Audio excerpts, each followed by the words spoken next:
Mes sœurs, mes frères, bienvenue en cette méditation sur les textes de ce vendredi 27 octobre 2023, en cette 29e semaine du temps ordinaire.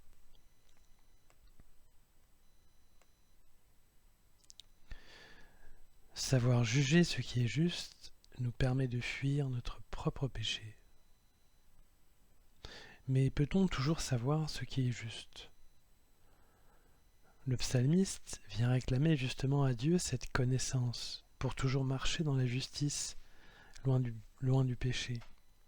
Lorsqu'il dit « Apprends-moi à bien saisir, à bien juger. Je m'y fie à tes volontés. Toi tu es bon, tu fais du bien. Apprends-moi tes commandements. » Il vient à lui réclamer cette connaissance de la justice car c'est une condition de sa sainteté et de notre sainteté.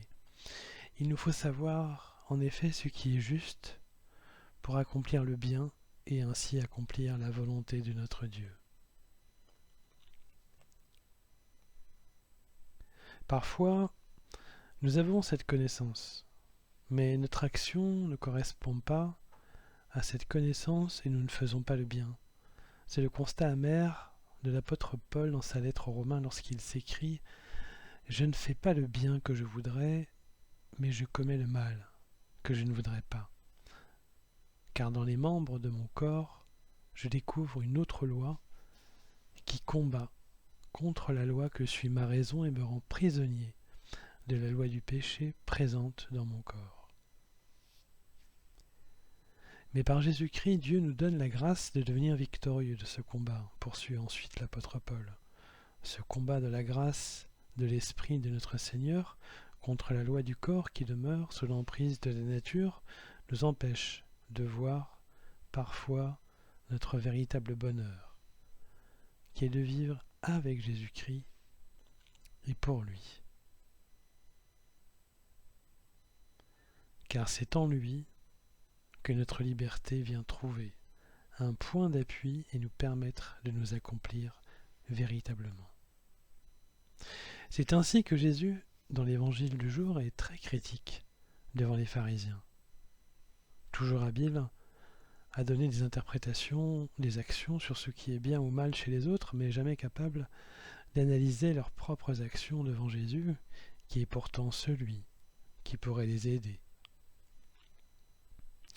Il dit ainsi dans l'évangile du jour « Hypocrite, vous savez interpréter l'aspect de la terre et du ciel, mais ce moment-ci, pourquoi ne savez-vous pas l'interpréter ? Et pourquoi aussi ne jugez-vous pas par vous-même ce qui est juste ? » Dieu peut nous aider en effet à saisir ce qui est juste pourvu que nous le lui demandions.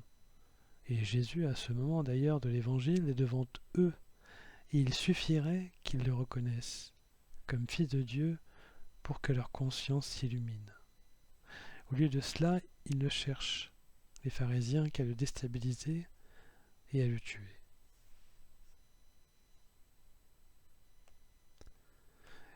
Mes sœurs, mes frères, nous pouvons toujours voir clair dans ce qui relève du corps et du péché.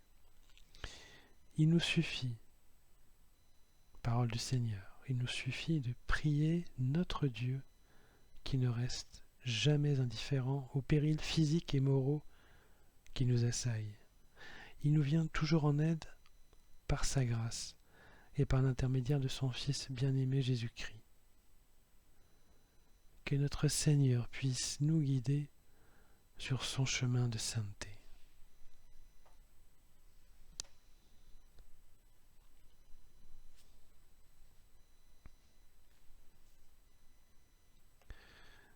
Mes sœurs, mes frères, après cet instant de méditation sur les textes de ce jour consacrés à la capacité de juger ce qui est juste et qui nous permet de fuir notre propre péché par Jésus-Christ notre Seigneur et Sauveur, je nous invite à la prière.